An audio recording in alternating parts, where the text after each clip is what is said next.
Fixing up and using old appliances is a great way to connect with the past, but what happens when the past decides to connect back? Peter Wilson is going through some things in his attic when he stumbles over an old broken radio. He doesn't remember where it came from, but decides, for old time's sake, to get it back in working condition. He gets the device back in order quickly and is startled by a voice shouting for him to be quiet. He turns it off in panic, looks around to see nothing, and then resumes his listening. However, this time when the music starts playing, Peter realizes that he is no longer alone. A strange woman is suddenly standing in the back of the room. He turns off the radio and the woman surprisingly vanishes as well.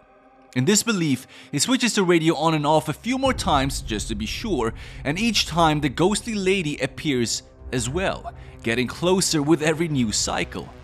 Probably should stop switching that thing on. Eventually, the ghost woman is so close it shuts off the radio herself, causing her to disappear indefinitely. Startled by this, he backs away, but while doing so accidentally steps on an old toy that makes a jingling sound. Next thing he knows, a pair of ghostly hands suddenly reach for his throat.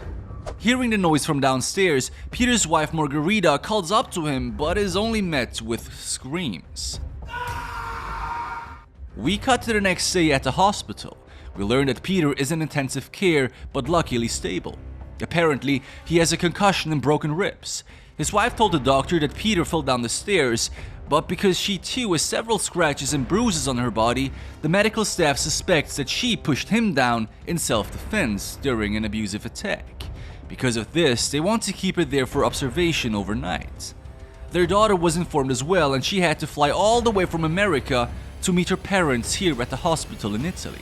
Thankfully, she has a very loving and supportive boyfriend named Seba. So supportive in fact that when Emma received the news of her father's condition, he too immediately started packing so she wouldn't have to fly alone. Her mother tells her that Peter did try to kill her, but that it wasn't really him. But Emma, at this point, just wants her mother to rest and talk about the details when things are more calm. She says that they will stay at her parents' home for the night, but Margarita, her mother, begs her repeatedly not to do that and pleads for them to go to a hotel. So of course, being a horror film, Emma decides to ignore this hard-to-understand warning and stay at her parents' house regardless. They arrive at the home and nothing particularly spooky happens at first. Emma does find a typewriter with the word help spelled out on its paper though, but this, all things considered, as we know, could be worse. That same night, Seba goes to make dinner for them, but oddly enough, all the food in the house has spoiled. He volunteers to go out and get food from a vending truck not too far down the street, even though Emma points out that no one speaks English around here. He says that he will be fine though, and even refuses to take the car just in case Emma needs it to go to the hospital for her parents.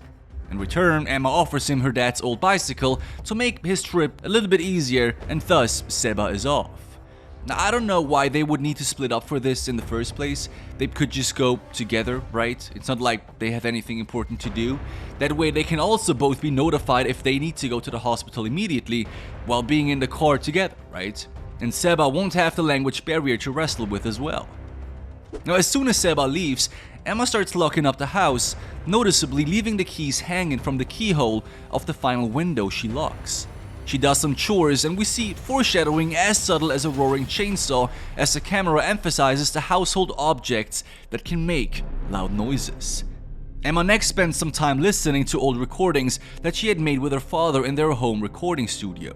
While listening, the clock strikes 9:30, which normally wouldn't be anything significant, but the movie's dramatic bass sound effect indicates otherwise. This is also the same time shown when the father was listening to the radio during his first encounter with the ghost upstairs, so it's probably important. Emma's equipment suddenly picks up a woman's voice that says, "Quiet. Before jump-scaring her. Now Emma notices the radio upstairs is playing and goes to turn it off, but before she can, the ghost woman does it for her. Confused, she turns it back on and just like her father realizes she is no longer alone. Now let's rewind here for a second and see what's actually going on, right? Back when Peter, Emma's father, repaired and turned on the radio, the ghost appeared for the first time. He knew that every time he turned on the radio, the ghost would appear. At least after the first cycle of turning it on, off, and on again, he knew that the ghost would also try to come closer. This implies two things. First, she only manifests physically upon playing the radio, so she probably is no threat when it's off. And secondly, stop turning it on. If it bothers to come closer, it probably has an idea what to do when it's close enough. And I don't think she's coming for a high five. Of course, in Peter's case, refraining to turn on the radio the moment he realized a ghost appears and tries to get to him would have been common sense. But it's also important to mention that the ghost, once she was close enough to Peter, did not attack him, but merely turned off the radio herself. This also implies that it might not have been her that attacked him moments later, but something entirely else. However, with Peter now in the hospital, unable to communicate, he can't tell anyone of his experience, including Emma, that is now bound to make the same mistakes, as she is more or less stuck in that very same house. Back in the present moment, Emma should notice this red flag and get the funk out of the house. There is clearly no reason to turn the radio back on and resummon that ghost. If you add your dad's sudden deteriorated health, a mother that warned her of her dad not having been himself, and all the spoiled food inside an Italian home, I mean, why take chances, right? Turn off the radio, go downstairs, step in front of the house, and wait for your boyfriend, or girlfriend for that matter, to come back. Now while upstairs though, Emma's cell phone starts to ring from downstairs, and she leaves to go answer it. Unbeknownst to her though, we see that during every ring of the phone, a ghost man now appears. She tries to answer the call, which is from Seba, but her battery dies before she can do so. Now the house phone starts to ring, and she hesitates before dashing over to take it off the hook, without even listening for some reason. I guess Emma is now somehow aware that any sound can summon the ghost and not just the radio, for some reason. I don't know how that works, but it seems to be the case. However, the calls are all from her loved one who has been gone for a while now and could be in trouble himself, or who could help us, both which are good enough reasons to at least answer it, right? Emma finally heads for the exit, but the door is still locked, so she needs to get the keys she left hanging from the window. This seems like a huge hazard to most Americans, as I understood it from my friends, but yeah, doors that can only be locked up with keys from the inside are actually very common if not standard in many European countries. Certainly here in Switzerland they often are. As she goes for the keys, the bug zapper picks the worst timing to go off, causing the ghostman to appear and start strangling Emma. He is gone the moment the sound stops, but closes all the shutters, so she runs to the next room. Now we know that at least one of those spirits is hostile, giving us even more incentive to keep things silent and get out of here ASAP. She tries the back door, but it's also locked. The typewriter next to it starts typing by itself again, but instead of using it to smash the glass panels on the door, she thinks it's better to take a break and read what's being typed. After seeing the word help being typed out again, she herself types in an attempt to communicate. However, instead of asking something at least useful, she asks, "Who are you?" Now, who the ghost is shouldn't matter right now. I mean, getting a random name wouldn't put a stop to the physical threats she had been escaping for the past moments, right? Furthermore, the typing seemed relatively quiet at first, but it's still a typewriter, and typewriters are pretty loud. So it soon summons the ghostman again, prompting her to flee to the attic and try to escape via the windows upstairs. Instead of smashing them though, which I acknowledge would be very loud, she instead struggles in vain to open them. Now breaking them would be loud, but also brief enough to probably open them and, finally escape this house. As she goes to try the other window, she steps on the same jingling toy her father had, causing a younger ghost girl to appear this time. This girl turns on the radio and hides. I guess she wants to play red light, green light with sound, and Emma, instead of, continuing to try and escape, accepts the invitation and plays with the radio. No idea why she thinks this is a good idea. I mean, nothing is forcing her to do this, and so far sound has been something to avoid, which we see is actually correct soon enough as all three ghosts descend on Emma and drag her to the floor. She gets up and hides in a soundproof recording room, which is actually a pretty good idea trying to avoid ghosts apparently summoned from sound, but still not as great as, you guessed it, leaving the house altogether. Now while there, Emma uses the audio equipment to communicate with the spirits. She still asks to virtually use this question of "Who are you?" but also finally asks, "What do you want?" However, it seems all the ghosts want is for her to just be quiet. And because of this, we shouldn't be risking our lives by talking and, making noise, regardless of how soundproof the room is. I mean, we're still making noise inside the soundproof room, and there isn't anything as far as we know keeping ghosts out. So we may just focus on, getting away from here now. As Seba at the same time finally returns home, but he is without a bike nor food. What happened? Well, when Seba arrived at the food truck, he neglectfully, or naively, left the bike unlocked in the parking lot far away. You may think keeping a bike unlocked and leaving it out of sight is stupid, but not taking the bike right up to the counter of the food truck was way dumber. He could have literally stayed on the bike and ordered the food from there. That's right. He also seems to have forgotten his wallet at home, and thus can't even buy any food. Pretty useless character so far, if you ask me.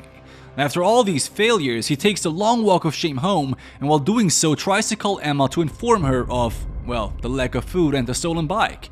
But of course, as we know, he didn't get any response because, she was attacked by 3 ghosts. Now back and worried, Seba rings the doorbell, shouts and calls for Emma, but she doesn't reply.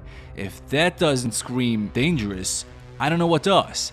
Eventually the basement door opens at the bottom, magically of course, and he heads inside from down there, because that's a perfectly normal thing to happen. If I were Seba in this situation, not being able to get a hold of my girlfriend, I would call the hospital first. Chances are she's just there, right? That's a more likely assumption than an emergency inside the house or her being haunted by ghosts. So I can't blame Seba for not rushing home. We can, however, blame Seba for entering the house. I mean, the wrong door opens automatically, we see that it's very dark inside, and he even has to use his flashlight to see anything. That's 3 pretty big red flags. If you got no response from your significant other while their house was locked and the incorrect door mysteriously opens to a dark cellar room, either they have a very sick sense of humor or this is a very obvious trap. This situation screams you're about to be murdered, my friends. Now while calling out for Emma in the basement, the laundry machine finishes its cycle just at that moment and plays a tune, causing Ghostman to appear and choke him. Why the laundry machine is running is another question mark, they just arrived there today, but anyway. Emma has charged her phone now using an outlet in the booth and immediately texts her boyfriend about where he is. Now that is not the message you want to send to someone on their way to a house where potential killers are waiting. There are 3 things she would have wanted to say at that moment had she thought a bit harder. First, a text to make sure that he does not enter the house until he knows what's exactly going on. Secondly, make him absolutely trust whatever you text, no matter how silly it may sound, aka ghosts are trying to murder me. And lastly, either her location upstairs, in case she feels the need to be rescued, or telling him to find a way into the house, send a message once he has found one, and hold the exit open as quietly as possible until she makes it down there as quietly as possible as well. However, even the text that she decided to send doesn't go through. Therefore, she leaves the recording room without an incident, and sure enough, messages of Seba start to pour in. As we know, he had sent them before he entered the house. Now suspecting that he may be back already, she calls and hears his phone ringing from downstairs. Emma quickly hangs up again and uses the sound of text messages to locate Seba in the basement. From there, they walk out the door, leave this nightmarish experience behind them, and live happily ever thereafter. That would be the smart thing to do, of course, but instead, after finding him in the basement, 2 meters next to the door he just entered from, she helps him to the couch upstairs. Well, maybe the ghosts relocked the door leading outside, but they haven't even tried it. Also, finding your unknowing boyfriend downstairs who looks like he had just seen a ghost, letting him know what's going on via text on screen would be the first thing to do. Now, she actually eventually does that using the notebook in the living room, but that's quite late, isn't it? So late in fact that she risks their well-being since he doesn't know that sound triggers ghost attacks and starts talking. After Emma's notes fail to convince Seba of anything strange going on, she decides to prove things by turning on the TV. Pretty bad idea, but could prove her right when one of them is asphyxiated by ghostly hands inevitably arriving. However, this time around, this fails to bring out a ghost. She continues with trying to convince him with the audio equipment upstairs. However, the voice from before suddenly tells her that Seba is possessed by the male ghost and thus does not appear in its real form.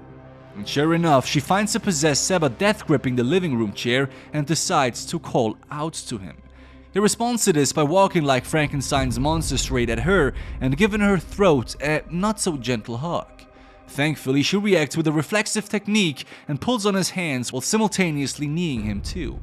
She retreats to the attic where she accidentally turns on the radio again, summoning the girl who then pushes Emma into a flashback. Now we finally learn what happened that created the ghost family, as Emma witnesses their final moments. The mother and daughter are preparing to play the quiet game, since father is coming home. They turn off the same radio they haunt in the present day, put away any toys, and even stop the clock so they won't tick anymore. And wouldn't you know, they happen to stop them at exactly 9:30 p.m. on the dot. The daughter is confused and the mother explains that the father was injured in the war and is extra sensitive to sound now. Basically PTSD that triggers violence, right? After father gets home, they have a very awkward dinner that results in the mother being slapped for dropping a plate. Afterwards, the daughter goes to grab her doll, but turns on the radio by accident when she bumps it. Instead of just, turning it back off, the father loses it and, starts to strangle the family to death. The daughter tries to stop him with a pair of scissors, resulting in the entire family's end. Now, this event may have taken place in the past, but we can play Captain Hindsight and learn how to survive the situation too. For being in the position of the mother, if you ever have an abusive partner, there is no other choice than leaving them, right? Your health and well-being, and that of your child's especially, is far too important to stay indecisive. The child cannot make any decisions for itself, it's therefore at the mercy of the parents and society. In this case, the absence of a decision, such as leaving the husband, resulted in the worst case for her and the child. In fact, I would say that making no decision as opposed to making one that has bad consequences is arguably even worse.